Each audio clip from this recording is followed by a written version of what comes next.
Hello ಮಕ್ಕಳೇ, SLC at ಪರೀಕ್ಷೆ YouTube ಚಾನಲ್ಗೆ ಎಲ್ಲರಿಗೂ ಸ್ವಾಗತ. ನಾನು ನಿಮ್ಮ TVM ಸರ್, ಹಿಂದಿ ಅಧ್ಯಾಪಕ.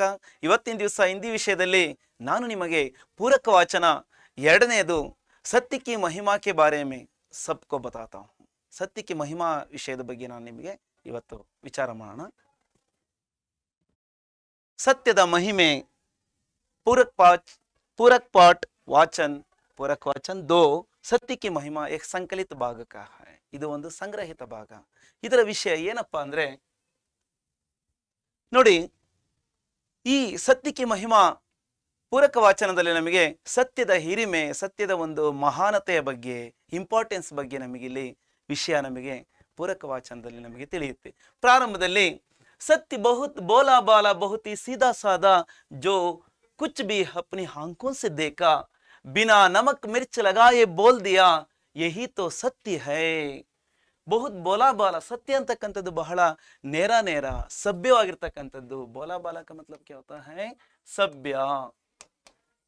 बहुत ही सीधा साधा, ಬಹಳ ನೇರ ನೇರ ಸ್ಟ್ರೈಟ್ ಆಗಿರ್ತಕ್ಕಂಥದ್ದು. जो कुछ भी अपने आंखों से देखा, बिना नमक मिर्च लगाए बोल दिया, यही तो सत्य है.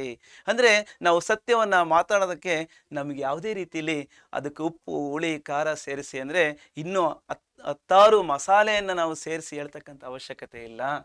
ಹಾಗಾಗಿ ಸತ್ಯ ಸತ್ಯನೇ ಆಗಿರುತ್ತೆ. ಕಿತನಾ ಸರಳ ಸತ್ಯ ದೃಷ್ಟಿ ಕ ಪ್ರತಿಬಿಂಬ ಹೈ. ಸತ್ಯ ಅಂತಕ್ಕಂಥದ್ದು ನಮ್ಮ ಕಣ್ಣು ದೃಷ್ಟಿಯ ಒಂದು ಪ್ರತಿಬಿಂಬ, ದೃಷ್ಟಿಕ ಪ್ರತಿಬಿಂಬ ಹೈ. ಮತ್ತೆ ಯಾವುದೇ ರೀತಿಯಲ್ಲಿ ನಾವು ಸತ್ಯಕ್ಕೆ ಹತ್ತಾರು ವಿಷಯಗಳನ್ನ ಸೇರ್ಪಡಿಸ್ಕೊಂಡು ಹೇಳ್ತಕ್ಕಂಥ ಅವಶ್ಯಕತೆ ಇಲ್ಲ. ಜ್ಞಾನಕ್ಕೆ ಪ್ರತಿಲಿಪಿ ಹೈ. ಜ್ಞಾನದ ಒಂದು ಪ್ರತಿಲಿಪಿ ಆಗಿದೆ, ನಮ್ಮ ಜ್ಞಾನದ ಒಂದು ಪ್ರತಿಬಿಂಬ ಆಗಿದೆ. ಆತ್ಮ ಕಿ ವಾಣಿ ಹೈ, ನಮ್ಮ ಒಂದು ಆತ್ಮದ ಒಂದು ಅದು ಧ್ವನಿಯಾಗಿದೆ, ಶಬ್ದವಾಗಿದೆ ಅಂತೇಳಿ ಸತ್ಯದ ಬಗ್ಗೆ ಪ್ರಾರಂಭದ ಒಂದು ಈ ಪೀಠಿಕೆ ನಮಗೆ ಅರ್ಥವಾಗುತ್ತೆ ಮಕ್ಕಳೇ. ಗೊತ್ತಾಯ್ತಲ್ಲ? ಹಾಗೆ ಮುಂದೆ ಹೋಗೋಣ. ನೋಡಿ ವಿದ್ಯಾರ್ಥಿಗಳೇ, ಸತ್ಯವಾದಿತಾ ಕೆ ಲಿಯೆ ಸಾಫ್ ಸುಥರಾ ಮನ್ ಚಾಹಿಯೆ. ಸತ್ಯವಂತನಿಗೆ ಯಾವತ್ತುವೆ ಅವನ ಮನಸ್ಸು ಬಹಳ ಸ್ವಚ್ಛವಾಗಿ ಕ್ಲೀನ್ ಆಗಿ ಇರಬೇಕು. ಅವನ ಮನಸ್ಸು ಯಾವತ್ತು ಸ್ವಚ್ಛವಾಗಿರಬೇಕು. ಏಕ್ ಜೂಟ್ ಸಾಬೀತ್ ಕರ್ನೆ ಕೆ ಲಿಯೆ, ಒಂದು ಸುಳ್ಳನ್ನ ನಾವು ಸಾಬೀತು ಪಡೆಯೋ ಸಲುವಾಗಿ ಅಂದ್ರೆ ಪ್ರೂವ್ ಮಾಡೋ ಸಲುವಾಗಿ ಹಜಾರೋ ಜೂಟ್ ಬೋಲ್ನೆ ಪಡ್ತೆ ಹೈ, ಸಾವಿರಾರು ಸುಳ್ಳುಗಳನ್ನ ನಾವು ಹೇಳತೊಡಗ್ತೀವಿ. ಗೊತ್ತಾಯ್ತಾ ಮಕ್ಕಳೇ? ಒಂದು ಸುಳ್ಳನ್ನು ನಾವು ನಿಜ ಅಂತೇಳಿ ಪ್ರೂವ್ ಮಾಡೋಕ್ಕೆ ನಾವೇನು ಮಾಡ್ತೀವಿ, ಅದಕ್ಕೆ ಒಂದು ಸುಳ್ಳಿಗೆ ಮತ್ತೊಂದು ಸುಳ್ಳು, ಮತ್ತೊಂದು ಸುಳ್ಳಿಗೆ ಮತ್ತೆ ಮಗದೊಂದು ಸುಳ್ಳನ್ನು ಹೇಳೋದ್ರಿಂದ ಅದು ಮುಂದೆ ಬಹಳ ಕೆಟ್ಟ ಪರಿಣಾಮನ ಬೀರುತ್ತೆ. और कहीं पोल कुली तो मुंह काला करना पड़ता है, ಅಪಮಾನಿತ ಹೋना पड़ता है.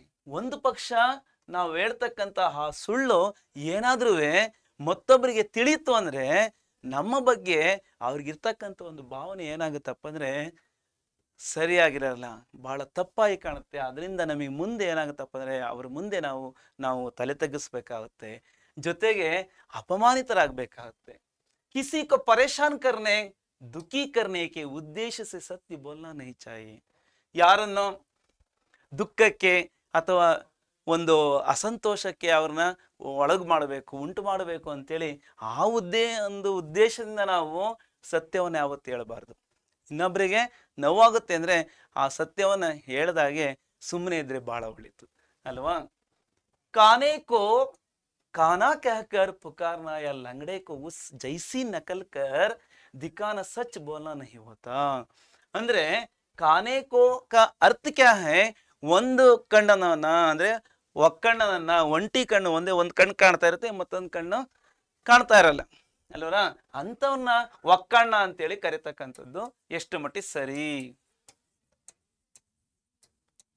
ಒಕ್ಕಣ್ಣ ನೀನು, ಮೆಳ್ಳಗಣ್ಣು ಅಂತೇಳಿ ಅಣಕ ಮಾಡ್ತಕ್ಕಂಥದ್ದು ಒಂದು ರೀತಿಲಿ ಅದು ಕೂಡ ಬಹಳ ತಪ್ಪು. ಅಥವಾ ಲಂಗಡೇಕೋ, ಕುಂಟನನ್ನ, ಒಬ್ಬ ಕುಂಟನನ್ನ ಅವನ ಆಕ್ಷನ್ ಅವನು ಕುಂಟ್ತಾನೆ ಅಂತ ಹೇಳ್ಬಿಟ್ಟು ನೀವು ಕೂಡ ಅವನಿಗೆ ಆ ಥರ ತೋರ್ಪಡಿಸಿದ್ರೆ ಅವನ ಮನಸ್ಸಿಗೆ ಬಹಳ ನೋವಾಗುತ್ತೆ. ಅದರಿಂದ ಬಹಳ ಒಳ್ಳೇದಲ್ಲ ಅಂತೇಳಿ ನಾವು ತಿಳಿಬಹುದು. ಇವತ್ತು ಸಿರ್ಫ್ ಚೇಡ್ನಾ, ಇದು ಕೇವಲ ಏನಾಗುತ್ತಪ್ಪ ಅಂದ್ರೆ ಒಬ್ಬರನ್ನ ನಾವು ಚೇಡಿಸ್ದಂಗಾಗತ್ತೆ, ಅವ್ರನ್ನ ಹೀಯಾಳಿಸ್ದಂಗಾಗತ್ತೆ ಅಲ್ವರ, ನಿಂದನೆ ಮಾಡ್ದಂಗಾಗುತ್ತೆ. ಇಸ್ ಬಾತ್ ಕೋ ಶಾಸ್ತ್ರ ಮೇ ಯೋ ಸಮಜಾಯ ಗಯ. ಈ ವಿಚಾರದ ಬಗ್ಗೆ ನಮ್ಮ ಒಂದು ಶಾಸ್ತ್ರದಲ್ಲಿ ಅಂದ್ರೆ ಒಂದು ಶ್ಲೋಕಗಳಲ್ಲಿ ನಮಗೆ ಕೆಲವೊಂದು ಮಾತುಗಳನ್ನು ಹೇಳಲಾಗಿದೆ. ಏನಪ್ಪಾ ಅಂದ್ರೆ ಸತ್ಯ ಬ್ರೂಯಾತ್ ಪ್ರಿಯಂ ಬ್ರೂಯಾತ್ ನಾ ಬ್ರೂಯಾತ್ ಸತ್ಯಮ ಪ್ರಿಯಂ. सत्य ब्रूयात प्रियम ब्रूयात ना सत्यम प्रियम. अर्थात सच बोलो जो दूसरों को प्रिय लगे, अप्रिय सत्य मत बोलो. ಸತ್ಯವನ್ನು ಹೇಳೋದಾದ್ರೆ ಅದು ಮತ್ತೊಬ್ಬರಿಗೆ ಪ್ರಿಯವಾಗಿರಬೇಕು. ಪ್ರಿಯವಾಗಲಿಲ್ಲ ಅಂದ್ರೆ ಅಂತ ಸತ್ಯವನ್ನು ಹೇಳದರೆ ಇದ್ರೂ ಕೂಡ ತೊಂದರೆ ಇಲ್ಲ. ಅಂದ್ರೆ ಅಪ್ರಿಯವಾಗಿದ್ರೆ ಆ ಸತ್ಯ ಮತ್ತೊಬ್ಬರಿಗೆ ಪ್ರೀತಿಪೂರ್ಣವಾಗಿಲ್ಲ ಅಂದ್ರೆ ಒಂದು ರೀತಿಯಲ್ಲಿ ಅವರಿಗೆ ದುಃಖ ಉಂಟು ಮಾಡುತ್ತೆ ಅಂದ್ರೆ ಅಂತ ಸತ್ಯ ಹೇಳ್ತಕ್ಕಂಥ ಅವಶ್ಯಕತೆ ಇಲ್ಲ ಅಂತೇಳಿ ಈ ಒಂದು ಶ್ಲೋಕ ನಮಗೆ ಅರ್ಥೈಸುತ್ತೆ ಮಕ್ಕಳೇ. ಗೊತ್ತಾಯ್ತಲ್ಲ ಮಕ್ಕಳೇ? ಮುಂದೆ ಹೋಗೋಣ.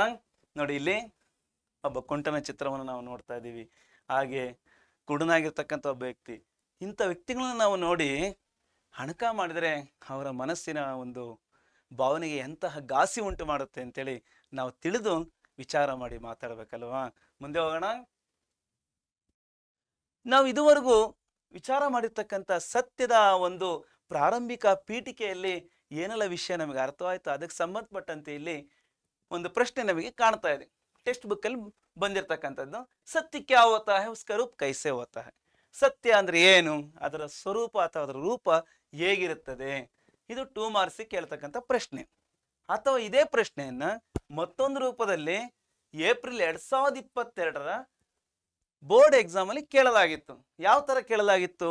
ಸತ್ಯಕ್ಕೆ ಸ್ವರೂಪಕ್ಕೆ ಬಾರೆ ಮೇಲೆ ಲೇಖಕ್ಕೆ ವಿಚಾರ ಸ್ಪಷ್ಟ ಕೀಜಿಯೇ. ಸತ್ಯದ ಸ್ವರೂಪದ ಬಗ್ಗೆ, ಅದ್ರ ಬಗ್ಗೆ ಲೇಖಕರ ಒಂದು ವಿಚಾರ ಏನು ಅಂತೇಳಿ ನಾವಿಲ್ಲಿ ಸ್ಪಷ್ಟಪಡಿಸ್ಬೇಕು ಮಕ್ಕಳೇ. ಮುಂದೆ ಹೋಗೋಣ. ಇದರ ಉತ್ತರ ಈ ತರ ಬರೀಬೇಕಾಗತ್ತೆ. सत्य बहुत बोला बाला बहुत ही सीधा साधा, जो कुछ भी अपने आंखों से देखा बिना नमक मिर्च लगाए बोल दिया, यही तो सत्य है. कितना सरल, सत्य दृष्टि का प्रतिबिंब है, ज्ञान की प्रतिलिपि है, आत्मा की वाणी है. ಈ ತರ ನೀವು ಉತ್ತರವನ್ನು ಬರೆದಿದ್ದೆ ಆದ್ರೆ ನಿಮಗೆ 2 ಅಂಕಗಳು ಆರಾಮಾಗಿ ಲಭ್ಯ ಆಗುತ್ತೆ. ಮುಂದೆ ಹೋಗೋಣ.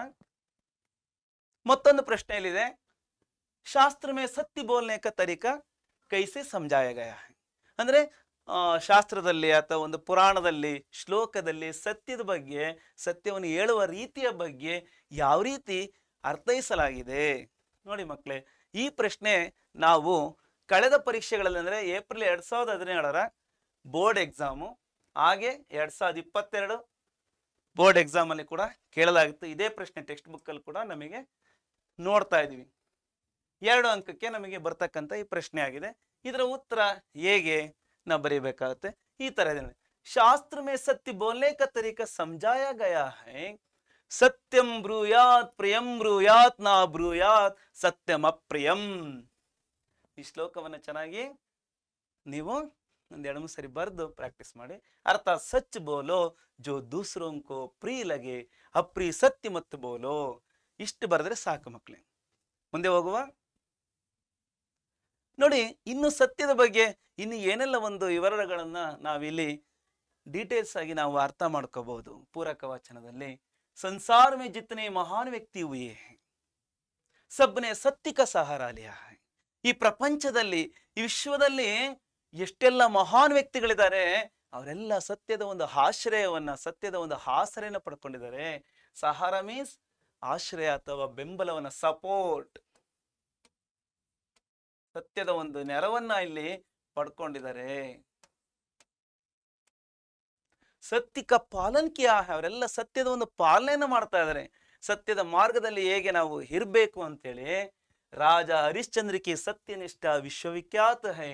ನಾವು ಪುರಾಣದಲ್ಲಿ ಕೇಳಿದಂತೆ ಸತ್ಯ ಹರಿಶ್ಚಂದ್ರ ಅಂತಕ್ಕಂಥ ಒಬ್ಬ ರಾಜ ಇದ್ದ, ಅವನ ಸತ್ಯನಿಷ್ಠೆ ಎಷ್ಟು ವಿಶ್ವವಿಖ್ಯಾತಿ ಆಗಿತ್ತು ಅಂದ್ರೆ ಜಗತ್ ಪ್ರಸಿದ್ಧವಾಗಿತ್ತು. ಅಂದ್ರೆ ಆ ರಾಜ ಹರಿಶ್ಚಂದ್ರನ ಒಂದು ಸತ್ಯನಿಷ್ಠೆಯಿಂದ ಅವನು ಏನೆಲ್ಲ ಒಂದು ಕಷ್ಟಗಳನ್ನು ಅನುಭವಿಸ್ತಾ ಕೊನೆಗೆ ಸತ್ಯಕ್ಕೆ ಯಾವ ರೀತಿ ಜಯ ಸಿಕ್ತು ಅಂತೇಳಿ ನಾವು ಕತೆ ಮತ್ತೆ ಸಿನಿಮಾಗಳಲ್ಲೂ ಕೂಡ ಸತ್ಯ ಹರಿಶ್ಚಂದ್ರನ ಬಗ್ಗೆ ಸಿನಿಮಾನು ಕೂಡ ನಾವು ನೋಡಿದೀವಿ ಅಲ್ವರಾ.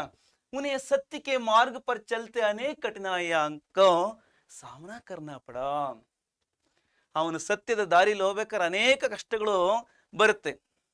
ಏನೆಲ್ಲ ಕಷ್ಟ ಅನುಭವಿಸ್ತಾನೆ, ರಾಜ್ಯವನ್ನೇ ಅವನು ಬಿಟ್ಟೋಗ್ಬೇಕಾಗತ್ತೆ, ತನ್ನ ಸಾಮ್ರಾಜ್ಯವನ್ನು ಬಿಟ್ಟು ಹೋಗ್ತಾನೆ. ಜೊತೆಗೆ ತನ್ನ ಪತ್ನಿಯನ್ನು ಕೂಡ ಅವನು ಮತ್ತೊಬ್ಬರ ಮನೆಗೆ ಕೆಲಸ ಕಳಿಸ್ಬೇಕಾಗತ್ತೆ. ಮಗ ಎಲ್ಲೋ ಪತ್ನಿ ಎಲ್ಲೋ, ಮತ್ತೆ ಕೊನೆಗೆ ತಾನು ಕೂಡ ಆ ಸತ್ಯದ ಮಾರ್ಗದಲ್ಲಿ ಹೋದ ಸಲುವಾಗಿ ಆತ ಏನು ಮಾಡ್ತಾನೆ, ಆತನು ಕೂಡ ಕೊನೆಗೆ ಮಸಣವನ್ನು ಕಾಯ್ಬೇಕಾಗತ್ತೆ ಅಲ್ವಾ. ನೋಡಿ, ರಾಜ ಹರಿಶ್ಚಂದ್ರನ ಚಿತ್ರ ಸುಂದರವಾದ ಇಲ್ಲಿ ಭಾವಚಿತ್ರವನ್ನು ನಾವು ಗಮನಿಸ್ತಾ ಇದ್ದೀವಿ ಅಲ್ವಾ ಮಕ್ಕಳೇ. ಹಾಗೆ ನೋಡಿ, लेकिन उनकी कीर्ति आज भी सूरज की रोशनी से कम प्रकाशमान नहीं है. ಆದ್ರೆ ಅಷ್ಟೆಲ್ಲ ಕಷ್ಟವನ್ನು ಅನುಭವಿಸಿದ್ರು ಕೂಡ ರಾಜ ಹರಿಶ್ಚಂದ್ರನ ಒಂದು ಸತ್ಯದ ಬಗ್ಗೆ ಪ್ರಪಂಚ ಇವತ್ತು ಕೂಡ ಅವರ ಒಂದು ಕೀರ್ತಿಯನ್ನ, ಅವರ ಒಂದು ಯಶಸ್ಸನ್ನ, ಫೇಮು ಬಹಳ ಸೂರ್ಯನ ಒಂದು ಪ್ರಕಾಶಕ್ಕಿಂತಲೂ ಕೂಡ ಬಹಳ ಜಾಸ್ತಿ ಇದೆ. ರಾಜ ದಶರಥ ने सत्य वचन निभाने के लिए अपने प्राण त्याग दिए. ರಾಜ ದಶರಥನು ಕೂಡ, ದಶರಥ ಯಾರು? ಭಗವಾನ್ ಶ್ರೀರಾಮನ ತಂದೆ. ದಶರಥ ಮಹಾರಾಜನು ಕೂಡ ಸತ್ಯದ ಸಲುವಾಗಿ ಯಾವ ರೀತಿ ಕಷ್ಟವನ್ನು ಅನುಭವಿಸ್ಬೇಕಾಯ್ತು, ಕೊನೆಗೆ ತನ್ನ ಪ್ರಾಣವನ್ನೇ ತ್ಯಾಗ ಮಾಡಬೇಕಾಯ್ತು. ತನ್ನ ಪತ್ನಿ ಕೈಕೇಯಿ ಕೊಟ್ಟಿರ್ತಕ್ಕಂಥ ಒಂದು ಮಾತನ್ನು ಉಳಿಸ್ಕೊಳ್ಳೋ ಸಲುವಾಗಿ ಆ ಭಾಷೆಗೆ ಕಟ್ಟುಬಿದ್ದು ತನ್ನ ಪ್ರೀತಿಯ ಮಗನಿಗೆ, ರಾಮನಿಗೆ ಪಟ್ಟಾಭಿಷೇಕವನ್ನ ಮಾಡ್ಲಿಲ್ವಲ್ಲ ಅಂತೇಳಿ ಬಹಳ ದುಃಖ ಆಗುತ್ತೆ. ದುಃಖ ಆಗ್ಬಿಟ್ಟು ಕೈಕೇಯಿ ಮಗನಾಗಿರ್ತಕ್ಕಂಥ ಭರತನಿಗೆ ಪಟ್ಟಾಭಿಷೇಕ ಮಾಡಬೇಕಾಯ್ತಲ್ಲ ಅಂತೇಳಿ, ಅಂದ್ರೆ ಭರತನ ಮೇಲೆ ಪ್ರೀತಿ ಇಲ್ಲ ಅಂತಲ್ಲ, ಇತ್ತು. ಆದ್ರೆ ಹಿರಿಮಗ ಅಂದ್ರೆ ರಾಜ್ಯಾಧಿಕಾರ ಅಂತಕ್ಕಂಥದ್ದು ಹಿರಿಮಗನಿಗೆ ಪ್ರಾಪ್ತವಾಗಬೇಕು ಅಂತಕ್ಕಂಥ ಒಂದು ಪದ್ಧತಿಗೆ ಅನುಸಾರವಾಗಿ ಆ ದಿಶೆಯಲ್ಲಿ ಆತ ಏನ್ ಮಾಡ್ತಾನೆ, ಅಂತಃಪುರದಲ್ಲೇ ರಾಮ ಕಾಡಿಗೆ ಹೋದಂಥ ಸುದ್ದಿಯನ್ನು ತಿಳಿದು ಆ ಒಂದು ಸುದ್ದಿಯಿಂದ ಕಂಗಾಲಾಗ್ಬಿಟ್ಟು ಅಲ್ಲೇ ಕುಸಿದೋಗ್ಬಿಡ್ತಾನೆ, ಪ್ರಾಣವನ್ನು ಬಿಡ್ತಾನೆ ಅಲ್ವ ಮಕ್ಕಳೇ. ಸತ್ಯದ ಒಂದು ಮಹಿಮೆ ಅಂತದ್ದು. ಹಾಗೆ ನೋಡಿ, ಮಹಾತ್ಮ ಗಾಂಧಿ, ನಮ್ಮ ದೇಶದ ರಾಷ್ಟ್ರಪಿತ ಮಹಾತ್ಮ ಗಾಂಧಿ ಅವರು ಕೂಡ ಸತ್ಯ ಕಿ ಶಕ್ತಿ ಸೇ ಹಿ ವಿದೇಶಿ ಶಾಸನಕ್ಕೂ ಜಗ್ಜೋರ್ ದಿಯಾ. ಅಂದ್ರೆ ಮಹಾತ್ಮ ಗಾಂಧಿಯವರು ಸತ್ಯವೇ ನನ್ನ ಆಮೂಲಾಗ್ರವಾದ ಒಂದು ಶಿಸ್ತಾಗಿದೆ ಅಂತೇಳಿ ಹೇಳ್ತಾ ಇದ್ರು. ಸತ್ಯ ದಾರಿಯಲ್ಲಿ ಬಿಟ್ಟು ನಾನು ಬೇರೆ ಹೋಗಲ್ಲ ಅಂತೇಳಿ ಗಾಂಧೀಜಿಯವರು ಅಹಿಂಸೆ ಮತ್ತು ಸತ್ಯ ಮಾರ್ಗದಲ್ಲೇ ಬ್ರಿಟಿಷರನ್ನ ಹಳ್ಳಾಡಿಸ್ತಾರೆ. ಜಗ್ಜೋರ್ ಮೀನ್ಸ್ ಶೇಕ್, ಅಂದ್ರೆ ಇಡೀ ಬ್ರಿಟಿಷರೇ ಇವರ ಸತ್ಯನಿಷ್ಠೆಗೆ ಬಹಳ ಕಂಗಾಲಾಗ್ತಾರೆ. ಅಲ್ಲಾಡಿಸು ಅಥವಾ ಶೇಕ್, ಗೊತ್ತಾಯ್ತಾ ಮಕ್ಕಳೇ? ಈ ರೀತಿ ಸತ್ಯದ ಒಂದು ಪಾಲನೆಯನ್ನು ಯಾರೆಲ್ಲ ಮಹಾನ್ ಮಹಿಮರು ಪಾಲನೆ ಮಾಡ್ತಾ ಬಂದಿದ್ದಾರೆ ನೋಡಿ. ರಾಜ ಸತ್ಯ ಹರಿಶ್ಚಂದ್ರ ಮತ್ತೆ ದಶರಥ ಮಹಾರಾಜ ಅಲ್ವಾ ಮಕ್ಕಳೇ. ಮುಂದೆ ಹೋಗೋಣ ನೋಡಿ. ಹಾಗೆ ಸತ್ಯದ ಬಗ್ಗೆ ಇನ್ನು ಏನೆಲ್ಲ ಒಂದು ಹೇಳಿಕೆಗಳು ನಮ್ಮ ಒಂದು ಅನೇಕ ಸಂದರ್ಭಗಳಲ್ಲಿ ಕಂಡು ಬರ್ತವೆ. ಉನ್ಕ ಕಥನ ಹೈ, ಯಾರ ಒಂದು ಮಾತಾಗಿದೆ ಅಂದ್ರೆ ಗಾಂಧೀಜಿಯವರ ಮಾತು ಏನಾಗಿದೆಯಪ್ಪ ಅಂದ್ರೆ, ಸತ್ಯ ಏಕ್ ವಿಶಾಲ ವೃಕ್ಷ ಹೈ. ಸತ್ಯ ಅಂತಕ್ಕಂಥದ್ದು ಒಂದು ವಿಶಾಲವಾದ ವೃಕ್ಷ, ಅಂದ್ರೆ ಬೃಹತ್ ಆಗಿರ್ತಕ್ಕಂಥ ಒಂದು ವೃಕ್ಷವಾಗಿದೆ. ಉಸ್ಕ ಜಿತ್ನಾ ಆದರ್ ಕಿಯಾ ಜಾತಾ ಹೈ ಉತ್ನೇ ಹಿ ಫಲ ಉಸ್ಮೆ ಲಗ್ತೆ ಹೈ. ಯಾರು ಸತ್ಯವನ್ನ ಎಷ್ಟು ಮಟ್ಟಿಗೆ ಗೌರವಿಸ್ತಾರೋ, ಅದನ್ನ ಎಷ್ಟು ಮಟ್ಟಿಗೆ ಗೌರವವನ್ನು ಕೊಡ್ತಾರೋ ಅಷ್ಟೇ ಫಲವನ್ನ ಅವರು ಪಡಿಬಹುದು. ಉನ್ಕ ಹಂತ ನಹಿ ಹೋತ, ಯಾರು ಸತ್ಯ ದಾರಿಯಲ್ಲಿ ಇರ್ತಾರೋ ಅವರು ಯಾವತ್ತೂ ಕೂಡ ಸೋಲದಿಲ್ಲ, ಅವರಿಗೆ ಕೊನೆ ಎಂಬುದಿಲ್ವೇ ಇಲ್ಲ. ಸತ್ಯ ಬೋಲ್ನೆ ಕಿ ಆದತ್ ಬಚ್ಪನ್ ಸೆ ಹಿ ಡಾಲ್ನಿ ಚಾಹಿ. ಸತ್ಯವನ್ನು ಆಡ್ತಕ್ಕಂಥ ಒಂದು ಹವ್ಯಾಸ ಅಂತಕ್ಕಂಥದ್ದು, ಅಭ್ಯಾಸ ಅಂತಕ್ಕಂಥದ್ದು ನಮಗೆ ಬಾಲ್ಯದಿಂದಲೇ ಉಂಟಾಗಬೇಕು. ಬೆಳೆಯುವ ಸಿರಿ ಮೊಳಕೆಯಲ್ಲಿ ಎಂಬಂತೆ ಬಾಲ್ಯದಲ್ಲಿ ನಮಗೆ ಸತ್ಯದ ಒಂದು ನುಡಿ ಪ್ರೇರೇಪಣೆ ಆಗಬೇಕು. ಕಬಿ ಕಬಿ ಜೂಟ್ ಬೋಲ್ ದೇನೆ ಸೆ ಕುಚ್ ಕ್ಷಣಿಕ್ ಲಾಭ ಅವಶ್ಯ ಹೋತಾ ಹೈ. ಹಾಗಾಗಿ ನಾವು ಸುಳ್ಳು ಹೇಳೋದ್ರಿಂದ ನಮಗೆ ತಾತ್ಕಾಲಿಕವಾದ, ಕ್ಷಣಿಕ ಅಂದ್ರೆ ಆ ಕ್ಷಣದ ಒಂದು ಪ್ರಾಫಿಟ್ ಅಂತಕ್ಕಂಥದ್ದು ನಮಗೆ ಲಭ್ಯ ಆಗ್ಬೋದು. ಪರ್ ಉಸ್ಸೆ ಅಧಿಕ್ ಹಾನಿ ಹಿ ಹೋತಿ ಹೈ. ಆದ್ರೆ ಆ ಕ್ಷಣಿಕ ಲಾಭ ಅಂತಕ್ಕಂಥದ್ದು ಕೊನೆಗೆ ನಮ್ಗೆ ಏನು ಮಾಡುತ್ತೆ, ಹೆಚ್ಚು ನಷ್ಟವನ್ನೇ ಉಂಟು ಮಾಡುತ್ತೆ. ಅಧಿಕ್ ಹಾನಿ ಹಿ ಹೋತಿ ಹೈ. ಕ್ಷಣಿಕ ಲಾಭ ವಿಕಾಸ್ ಕೆ ಮಾರ್ಗ ಕೆ ಲಿಯೆ ಬಾಧಾ ಬನ್ ಜಾತಾ ಹೈ. ಈ ಒಂದು ತಾತ್ಕಾಲಿಕ ಲಾಭದ ಸಲುವಾಗಿ ನಾವು ಒಂದು ಪ್ರಗತಿಯ ಒಂದು ಪಥವನ್ನ, ಪಾತ್ ಆಫ್ ದ ಪ್ರೋಗ್ರೆಸ್ ಅಥವಾ ಡೆವಲಪ್ಮೆಂಟ್ ಅಂತಕ್ಕಂಥದ್ದು ನಾವು ಅದಕ್ಕೆ ಬಹಳ ಬಾಧಾ ಅಂದ್ರೆ ತೊಂದರೆ ಉಂಟಾಗುತ್ತೆ, ಹರ್ಡಲ್ ಉಂಟಾಗುತ್ತೆ. ಬಾಧಾ ಬಂಜಾತ ಹೈ. ವ್ಯಕ್ತಿತ್ವ ಕುಂಠಿತವಾತ, ಪರ್ಸನಾಲಿಟಿ ಅಂತಕ್ಕಂಥ ಡೌನ್ ಆಗುತ್ತೆ. ನಮ್ಮ ವ್ಯಕ್ತಿತ್ವಕ್ಕೆ ಒಂದು ಒಂದು ಕಳಂಕ ಆಗುತ್ತೆ, ಚುಕ್ಕಿ ಆಗುತ್ತೆ. ಜೂಟ್ ಬೋಲ್ನೆ ವಾಲೋನ್ ಸೆ ಲೋಗೋಂ ಕಾ ವಿಶ್ವಾಸ್ ಉಟ್ ಜಾತಾ ಹೈ. ಯಾರು ಸುಳ್ಳನ್ನು ಹೇಳ್ತಾರೋ ಅಂತ ಸುಳ್ಳು ಹೇಳೋರ ಮೇಲೆ ಜನಗಳ ಒಂದು ಭಾವನೆ ಹೆಂಗತ್ತಪ್ಪ ಅಂದ್ರೆ ಅವ್ರ ಬಗ್ಗೆ ಒಂದು ನಂಬಿಕೆನೆ ಹೊರಟೋಗ್ಬಿಡುತ್ತೆ. ಉನ್ಕಿ ಉನ್ನತಿಕೆ ದ್ವಾರ ಬಂದು ಹೋ ಜಾತ ಹೈ. ಅವರ ಒಂದು ಪ್ರಗತಿಯ ಒಂದು ಡೋರ್ ಅಂತಕ್ಕಂಥದ್ದು, ಸಕ್ಸಸ್ ಡೋರ್ ಅಂತಕ್ಕಂಥದ್ದು, ಉನ್ಕಿ ಉನ್ನತಿ ಕೆ ದ್ವಾರ್, ಅವರ ಒಂದು ಪ್ರಗತಿಯ ಒಂದು ಹೆಬ್ಬಾಗಿಲು ಅಂತಕ್ಕಂಥದ್ದು ಮುಚ್ಚೋಗುತ್ತೆ, ಕ್ಲೋಸ್ ಆಗುತ್ತೆ. ಅರ್ಥ ಆಯ್ತಲ್ಲ ಮಕ್ಕಳೇ? ಮುಂದೆ ಹೋಗೋಣ. ಹಾಗೆ ನಾವು ಸತ್ಯದ ಮಹಿಮೆ ಬಗ್ಗೆ ನಮಗೆ ಪೂರಕ ವಾಚನದಲ್ಲಿ ಕೇವಲ ಒಂದು ಪುಟದ ಈ ಒಂದು ವಿಷಯದಲ್ಲಿ ಕೊನೆಯದಾಗಿ 2ನೇ ಪುಟದಲ್ಲಿ ಸಂಕ್ಷಿಪ್ತವಾಗಿ ನಮಗೆ ಉಪಸಂಹಾರವಾಗಿ ಅಂದ್ರೆ ಕನ್ಕ್ಲೂಷನ್ ಏನಿದೆ ಅಂದ್ರೆ, ಸತ್ಯ ಕಿ ಮಹಿಮಾ ಅಪಾರ ಹೈ. ಈ ಒಂದು ಸತ್ಯದ ಒಂದು ಗ್ರೇಟ್ನೆಸ್ ಅಂತಕ್ಕಂಥದ್ದು ಬಹಳ ವಿಶಾಲವಾದದ್ದು, ಅಪಾರವಾದದ್ದು, ಅಂದ್ರೆ ಬೃಹತ್ ಆಗಿರ್ತಕ್ಕಂಥ. ಸತ್ಯ ಮಹಾನ್ ಅವರ ಪರಂ ಶಕ್ತಿಶಾಲಿ ಹೈ. ಸತ್ಯ ಅಂತಕ್ಕಂಥದ್ದು ಬಹಳ ಅತ್ಯುತ್ತಮವಾದದ್ದು ಮತ್ತೆ ವೆರಿ ಪವರ್ಫುಲ್, ಶಕ್ತಿಶಾಲಿ ಅಂದ್ರೆ ಒಳ್ಳೆ ಬಲಶಾಲಿ ಆಗಿರ್ತಕ್ಕಂಥ. ಸಂಸ್ಕೃತ್ ಕಿ ಸೂಕ್ತಿ ಹೈ. ಸಂಸ್ಕೃತದಲ್ಲಿ ಒಂದು ಇದ್ರ ಬಗ್ಗೆ ಒಂದು ಸುಭಾಷಿತ ಇದೆ. ಸೂಕ್ತಿ ಅಂದ್ರೆ ಸುಭಾಷಿತ ಇದೆ. ಏನಪ್ಪಾ ಅಂದ್ರೆ, ಸತ್ಯಮೇವ ಜಯತೆ ನಾನೃತಂ, ಅರ್ಥಾತ್ ಸತ್ಯಕಿ ಹಿ ವಿಜಯ ಹೋತಿ ಹೈ. ಸತ್ಯಕ್ಕೆ ಗೆಲುವು, ಅಸತ್ಯಕಿ ನಹಿ, ಅಸತ್ಯಕ್ಕೆ ಯಾವತ್ತು ಗೆಲುವಿಲ್ಲ ಅಂತೇಳಿ ಈ ಒಂದು ಶ್ಲೋಕದ ಅಥವಾ ಈ ಒಂದು ಸುಭಾಷಿತ ಅರ್ಥವಾಗಿದೆ. ಈ ಸತ್ಯದ ಬಗ್ಗೆ ಇಲ್ಲೊಬ್ಬರು ವ್ಯಕ್ತಿ ಇದ್ದಾರೆ ನೋಡಿ. ಈ ವ್ಯಕ್ತಿ ಹೆಸರೇನಪ್ಪ ಅಂದ್ರೆ ಜಾನ್ ಮೆನ್ಸ್ಫೀಲ್ಡ್ ಕಿ ಧಾರಣಾ ಹೈ ಕಿ, ಜಾನ್ ಮೆನ್ಸ್ಫೀಲ್ಡ್ ರವರ ಒಂದು ಅಭಿಪ್ರಾಯದಂತೆ ಇವರ ಒಂದು ಒಪಿನಿಯನ್ ಏನಪ್ಪಾ ಅಂದ್ರೆ ಸತ್ಯದ ಬಗ್ಗೆ, ಸತ್ಯ ಕಿ ನಾವ್ ಸೇ ಹಿ ಹಮ್ ಭವಸಾಗರ ಕ ಸಂತರಣ ಕರ್ ಸಕ್ತೆ ಹೈ. ಸತ್ಯ ಅಂತಕ್ಕಂಥ ಒಂದು ದೋಣಿಯ ಮುಖಾಂತರ, ಸತ್ಯ ಅಂತಕ್ಕಂಥ ಒಂದು ಬೋಟ್ ಮುಖಾಂತರ ನಾವು ಇಡೀ ಪ್ರಪಂಚವನ್ನೇ ನಾವು ದಾಟಬಹುದು. ಈ ಪ್ರಪಂಚ ಎಂಬ ಒಂದು ಸಮುದ್ರವನ್ನ, ಪ್ರಪಂಚ ಅಂತಕ್ಕಂಥ ಈ ಜೀವನ ಅಂತಕ್ಕಂಥ ಒಂದು ಸಮುದ್ರವನ್ನ, ಸಾಗರವನ್ನ, ಭವಸಾಗರ ಅಂದ್ರೆ ಜೀವನ ಎಂಬ ಸಮುದ್ರವನ್ನ, ಸಾಗರವನ್ನ ನಾವು ಸಂತಣಕರಿಸಕ್ತೆ ಹೇ, ದಾಟಬಹುದಾಗಿದೆ. ಸತ್ಯ ಓ ಚಿಂಗಾರಿ ಹೈ. ಸತ್ಯ ಅಂತಕ್ಕಂಥ ಒಂದು ಅದು ಕಿಡಿ, ಸ್ಪಾರ್ಕ್.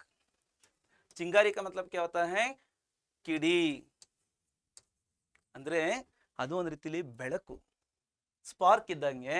ಜಿಸ್ಸೆ ಅಸತ್ಯ ಪಲ್ ಭರ್ ಮೇ ಭಸ್ಮ ಹೋ ಜಾತಾ ಹೈ. ಆ ಒಂದು ಕಿಡಿಯಿಂದ, ಸತ್ಯ ಅಂತಕ್ಕಂಥ ಒಂದು ಬೆಳಕಿನಿಂದ ಅಥವಾ ಆ ಒಂದು ಕಿಡಿಯಿಂದ ಅಸತ್ಯ ಕ್ಷಣ ಮಾತ್ರದಲ್ಲಿ, ಆ ಕ್ಷಣದಲ್ಲಿ ಏನಾಗುತ್ತೆ?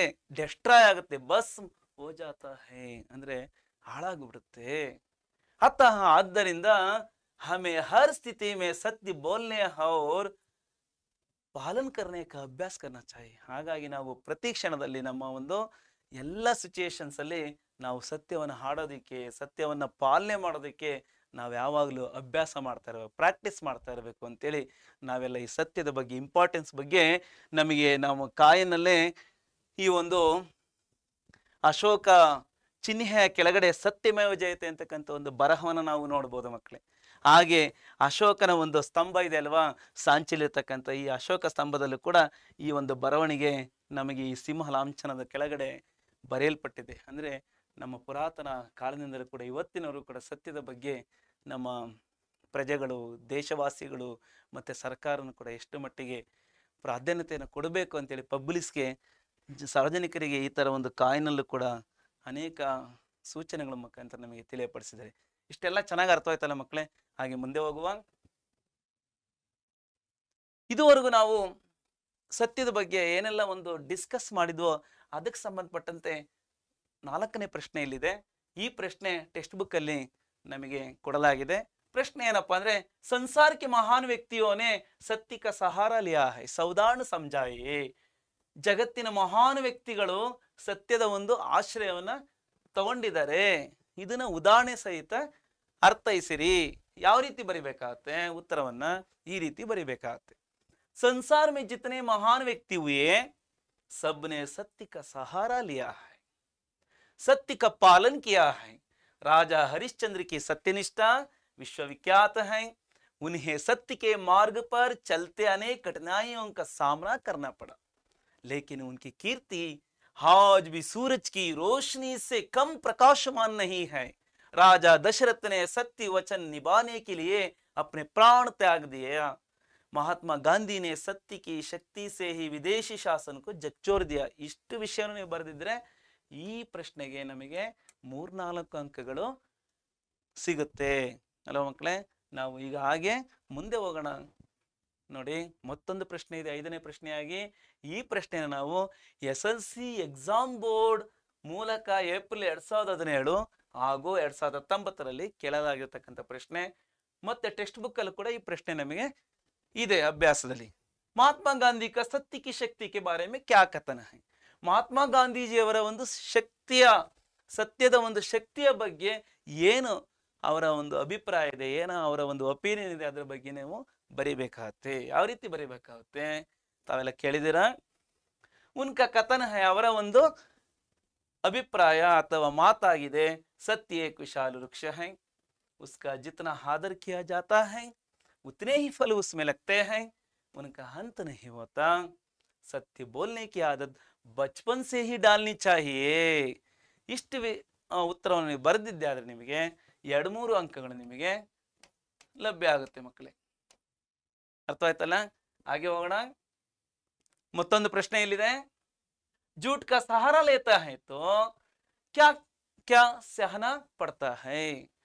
ಸುಳ್ಳಿನ ಒಂದು ಆಶ್ರಯವನ್ನು ನಾವು ತಗೊಂಡಿದ್ದೆ ಆದ್ರೆ ಏನೇನು ನಾವು ಸಹಿಸ್ಕೋಬೇಕಾಗತ್ತೆ? ಇದು ಟೆಕ್ಸ್ಟ್ ಬುಕ್ ಅಲ್ಲಿ ಇರ್ತಕ್ಕಂಥ ಪ್ರಶ್ನೆ. ಇದೇ ಪ್ರಶ್ನೆಯನ್ನು ನಾವು ಮತ್ತೊಂದು ಪ್ರಶ್ನೆ ನಾವು ಟೆಕ್ಸ್ಟ್ ಬುಕ್ ಅಲ್ಲಿ ನಾವು ನೋಡ್ತೀವಿ. ಇದು 2ನೇ ಪ್ರಶ್ನೆಯಾಗಿ ನಾವು ನೋಡ್ತೀವಿ. 6ನೇ ಪ್ರಶ್ನೆಯಾಗಿ ಅದೇ ಪ್ರಶ್ನೆಯನ್ನ ಮತ್ತೊಂದು ರೀತಿಯಲ್ಲಿ ಕೇಳಲಾಗಿದೆ. झूठ बोलने वालों की हालत कैसी होती है? ಸುಳ್ಳು ಹೇಳುವವರು ಅಂತಕ್ಕಂಥ ಅಂತವರ ಒಂದು ಪರಿಸ್ಥಿತಿ ಹೇಗಿರ್ತದೆ? ಸುಳ್ಳು ಹೇಳತಕ್ಕಂಥವರ ಪರಿಸ್ಥಿತಿ. ಈ 2 ಪ್ರಶ್ನೆಗಳಿಗೆ ಒಂದೇ ರೀತಿ ಉತ್ತರವನ್ನು ಬರೀಬೇಕಾಗತ್ತೆ. ಯಾವ ರೀತಿ ಬರೀಬೇಕಾಗತ್ತೆ? ಈ ರೀತಿಯಾಗಿ ನೀವು ಬರೀಬೇಕಾಗತ್ತೆ. झूठ का सहारा लेते हैं तो एक झूठ साबित करने के लिए हजारों झूठ बोलने पड़ते हैं और कहीं पोलकुली तो मुंह काला करना पड़ता है, अपमानित होना पड़ता है. कभी कभी झूठ बोल देने से कुछ क्षणिक लाभ अवश्य होता है पर उससे अधिक हानि ही होती है. क्षणिक लाभ विकास के मार्ग के लिए बाधा बन जाता है, व्यक्तित्व कुंठित होता है.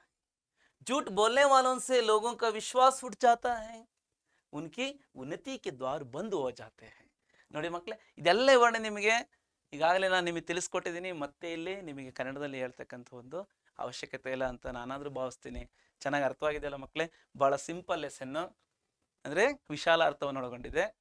ಮುಂದೆ ನೋಡಿ 7ನೇ ಪ್ರಶ್ನೆಯಲ್ಲಿ ಹರ್ ಸ್ಥಿತಿ ಮೇ ಸತ್ಯ ಬೋಲ್ನೆ ಕಾ ಅಭ್ಯಾಸ ಕ್ಯೂ ಕರ್ನಾ ಚಾಹಿಯೆ? ಪ್ರತಿಯೊಂದು ಸ್ಥಿತಿಯಲ್ಲಿ ಅಂದರೆ ಎಲ್ಲಾ ಸ್ಥಿತಿಯಲ್ಲಿ ನಾವು ಸತ್ಯವನ್ನು ಆಡ್ತಕ್ಕಂಥ ಒಂದು ಅಭ್ಯಾಸವನ್ನು ಏಕೆ ಮಾಡಬೇಕು, ಏನಕ್ಕೋಸ್ಕರ ನಾವು ಸತ್ಯದ ಒಂದು ಅಭ್ಯಾಸ ಮಾಡಬೇಕಾಗಿದೆ ಅಂತೇಳಿ ಟೆಕ್ಸ್ಟ್ ಬುಕ್ ಅಲ್ಲಿ ಬಂದಿರತಕ್ಕಂಥ ಪ್ರಶ್ನೆ. ಇದು ಕೂಡ 2 ಅಂಕದ ಪ್ರಶ್ನೆಯಾಗಿದೆ. 2 ಮಾರ್ಕ್ಸ್ ಕೇಳ್ತಕ್ಕಂಥ ಪ್ರಶ್ನೆ. ಇದಕ್ಕೆ ಉತ್ತರವನ್ನು ನಾವು ಈ ರೀತಿ ಬರೆದ್ರೆ ಸಾಕು.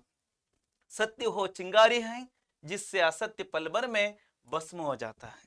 ಅಂದ್ರೆ ಸತ್ಯಕ್ಕೆ ಮಹಿಮಾ ಪಾಠದಲ್ಲಿ ಇದು ಕೊನೆಯ ಅಂಶ ಅಲ್ವಲ್ಲ ಮಕ್ಕಳೇ? ಸತ್ಯ ಅಂತಕ್ಕಂಥದ್ದು ಒಂದು ಕಿಡಿಯಾಗಿದೆ. ಅದು ಕ್ಷಣಮಾರ್ಥದಲ್ಲಿ ಏನ್ ಮಾಡುತ್ತೆ? ಭಸ್ಮ ಮಾಡಾಕತ್ತೆ. ಅದರಿಂದ ಭಸ್ಮವನ್ನ ಅಂದ್ರೆ ಏನೆಲ್ಲ ಒಂದು ಸುಳ್ಳಿರುತ್ತೆ ಅದನ್ನೆಲ್ಲ ಒಂದು ವಿನಾಶ ಮಾಡುತ್ತೆ. ಅತಃ ಹಮೇ ಹರ್ ಸ್ಥಿತಿ ಮೇ ಸತ್ಯ ಬೋಲ್ನೆ ಅವರ ಪಾಲನ ಕರ್ನೆ ಕಾ ಅಭ್ಯಾಸ ಕರ್ನಾ. ಹಾಗಾಗಿ ನಾವು ಏನು ಮಾಡಬೇಕು?